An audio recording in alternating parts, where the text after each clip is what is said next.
आसिला बड़ खबर अंडा देउछि मनीष छुआ कुकुड़ा परी अंडा देउछि जने 14 वर्षर पिला।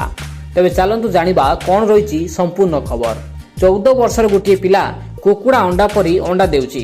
तेबे यह किपरि संभव होई परिबो जे गोटे मनीष पिला किभଳି अंडा परी अंडा दे पारे। यह एक आश्चर्यजनक घटना अटे। ए कथाटी आपण मानकु आश्चर्य लागुथुवो किंतु यह सत्य अटे। आउ से पिलार मेडिकल रिपोर्ट देखि डाक्तर माने मध्य चकित हो जाइछन्ति।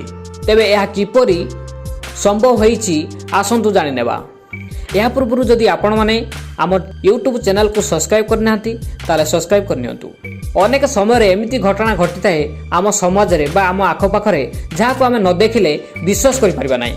आज पर्यंत आपण माने कुकुड़ा अंडा देउथुवार शुणिथिबे। या छडा अन्य पशु पक्षी माने भी अंडा देउथुवार मध्य शुणिथिबे बा देखिथिबे, किंतु केबे शुणिछथि जे गुटे मनीष छुआ अंडा देबार कथा?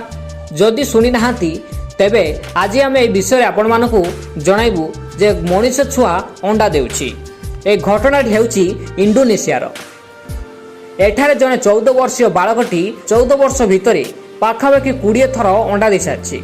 एही मामला को सुनी समस्त डाक्तर माने आश्चर्य होई पड़छन्ती। एही खबरटी सुनी समस्त डाक्तर माने मध्य आश्चर्य होई जाइछन्ती। डाक्तर मानक कहवा कथा एही मामला को नहीं सेमाने तांकर गवेषणा जारी रखिछन्ती। तेबे सेही 14 वर्षीय बालक जनकर कहवा अनुसार तांको वर्तमान 14 वर्ष होइछि। इंडोनेशिया रे एही 14 वर्षीय बालक जनक अन्य साधारण युवक मानक परि अटंती, किंतु तांको पाखरे एही गुटिए गुण अन्य साधारण लोकंक ठारू भिन्न अटे। किंतु से केवल एही 2 वर्ष होला कुकुड़ांक परी अंडा देउछन्ती। एही युवक जनक नाम हेउछि अकमाली एवं तांकर पिता जेतेबेले पुअर एपरि परिस्थिति विषय जानिले तो तांको हॉस्पिटल को नहीं गले।